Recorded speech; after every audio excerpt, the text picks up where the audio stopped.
अगर आप अपने अधिकारों की परवाह करते हैं तो आपको ये जानना जरूरी है। ह्यूमन राइट्स डे एक ग्लोबल सेलिब्रेशन। दुनिया भर में हर साल 10 दिसंबर को ह्यूमन राइट्स डे मनाया जाता है। ये दिन खास है क्योंकि इसी दिन 1948 में यूनाइटेड नेशंस ने ह्यूमन राइट्स का डिक्लेरेशन UDHR अपनाया था। UDHR एक इम्पोर्टेंट डॉक्यूमेंट है जो दुनिया के सभी लोगों के लिए बेसिक राइट्स और फ्रीडम की गारंटी देता है।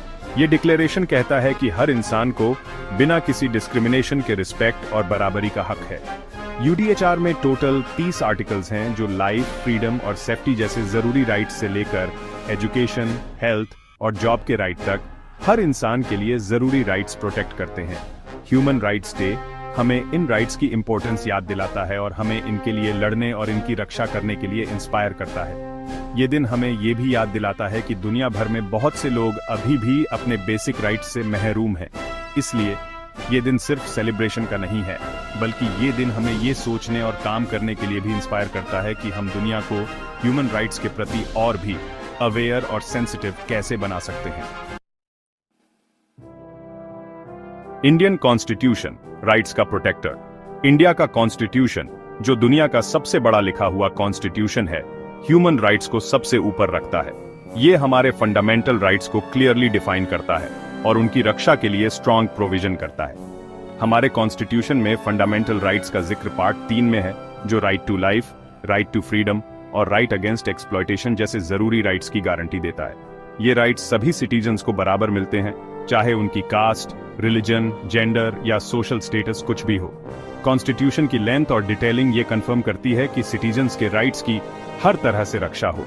इसमें जुडिशियरी को भी स्ट्रॉन्ग बनाया गया है, जो सिटीजन्स के राइट्स का वायलेशन होने पर एक्शन ले सकती है और उन्हें जस्टिस दिला सकती है। इंडिया का कॉन्स्टिट्यूशन ह्यूमन राइट्स के प्रति हमारी कमिटमेंट का सिंबल है और ये कंफर्म करता है कि हमारे देश में हर इंसान को इज्जत और सम्मान के साथ जीने का हक है। डिजिटल एरा, नई चैलेंजेस, नए राइट्स। आज के डिजिटल एरा में, जहां इंफॉर्मेशन और टेक्नोलॉजी का राज है, ह्यूमन राइट्स के नए डायमेंशन सामने आए हैं। इंटरनेट और डिजिटल टेक्नोलॉजी ने जहां एक तरफ हमारी लाइफ को आसान बनाया है, वहीं दूसरी तरफ इनसे हमारी प्राइवेसी और डेटा सेफ्टी को भी खतरा है। डिजिटल राइट्स जैसे कि online freedom of speech, right to privacy और राइट टू डेटा सेफ्टी आज के टाइम में बहुत इंपॉर्टेंट हो गए हैं। इंडिया में भी डिजिटल प्राइवेसी और डेटा सेफ्टी पर बातचीत बढ़ गई है। हाल ही में digital personal data protection bill parliament में पेश किया गया है, जिसका मकसद सिटीजन्स के डिजिटल डेटा को सेफ रखना और उन्हें उनके डेटा पर ज्यादा कंट्रोल देना है। ये बिल ये कंफर्म करने की दिशा में एक इम्पोर्टेंट स्टेप है कि डिजिटल एरा में भी हमारे ह्यूमन राइट्स प्रोटेक्टेड रहें। एक साथ आवाजें, ग्लोबल मूवमेंट्स की पावर। पिछले कुछ सालों में हमने दुनिया भर में कई पावरफुल सोशल मूवमेंट्स को देखा है, जिन्होंने ह्यूमन राइट्स के इश्यूज को सबसे आगे लाया है। #MeToo मूवमेंट ने सेक्सुअल हैरेसमेंट और एक्सप्लॉयटेशन के खिलाफ आवाज उठाई है और विक्टिम्स को अपनी स्टोरी शेयर करने की हिम्मत दी है। ऐसे ही ब्लैक लाइव्स मैटर मूवमेंट ने रेसिज्म और पुलिस ब्रूटैलिटी के खिलाफ आवाज उठाई है और जस्टिस की डिमांड की है। ये मूवमेंट्स दिखाते हैं कि जब लोग एक साथ मिलकर अपनी आवाज उठाते हैं तो वे बदलाव ला सकते हैं। इन मूवमेंट्स ने गवर्नमेंट्स और सोसाइटी को ह्यूमन राइट्स के इश्यूज पर ध्यान देने और एक्शन लेने के लिए मजबूर किया है। ये मूवमेंट्स एकता और ग्रुप एक्शन की पावर का सिंबल हैं और हमें याद दिलाते हैं कि हम सबकी जिम्मेदारी है कि हम गलत के खिलाफ आवाज उठाएं। जस्टिस की तलाश, Atul Subhash case study. #Justice for Atul Subhash case India में ह्यूमन राइट्स से जुड़ा एक फेमस केस है जो 2024 में चर्चा में रहा। इस केस में अतुल सुभाष नाम के एक बंदे पर पुलिस कस्टडी में टॉर्चर का इल्जाम था, जिससे उसकी डेथ हो गई। इस घटना ने पूरे देश में गुस्सा पैदा कर दिया और पुलिस ब्रूटैलिटी और कस्टडी में डेथ के इशू को फिर से उठाया। ये केस दिखाता है कि कैसे हमारे देश में अभी भी ह्यूमन राइट्स का वायलेशन होता है और जस्टिस पाना कितना मुश्किल हो सकता है।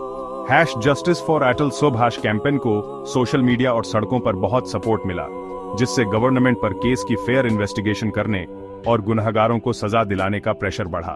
ये केस हमें याद दिलाता है कि हमें ह्यूमन राइट्स के लिए अपनी लड़ाई जारी रखनी होगी और ये कंफर्म करना होगा कि जुडिशियरी और पुलिस हमारे सिटीजन्स के राइट्स प्रोटेक्ट करें। 2024 की थीम एकता और सबकी जिम्मेदारी। ह्यूमन राइट्स डे 2024 की थीम है दूसरों के राइट्स की रक्षा, हमारे अपने राइट्स की रक्षा ये थीम इस बात पर फोकस करती है कि ह्यूमन राइट्स एक दूसरे से जुड़े हुए हैं और हम सबकी जिम्मेदारी है कि हम एक दूसरे के राइट्स प्रोटेक्ट करें। जब हम दूसरों के राइट्स की रिस्पेक्ट करते हैं और उनकी रक्षा करते हैं तो हम असल में अपने खुद के राइट्स की रक्षा करते हैं। ये थीम हमें एकता और सबकी जिम्मेदारी का मैसेज देती है।